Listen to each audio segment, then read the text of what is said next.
पुष्पवान् प्रजावान् पशुमान् भवति चन्द्रमा वा अपां पुष्पम्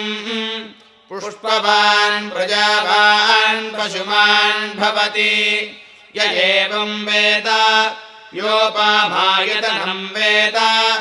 आयतनवान् भवति वरलक्ष्मी नमः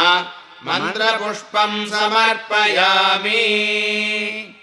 लक्ष्मीं क्षीरसमुद्रराजतनयां श्रीरङ्गदामेश्वरीं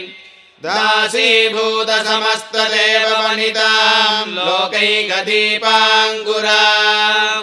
श्रीमन्मन्दकटाक्षलब्धविभवद्ब्रह्मेन्द्रगङ्गाधरां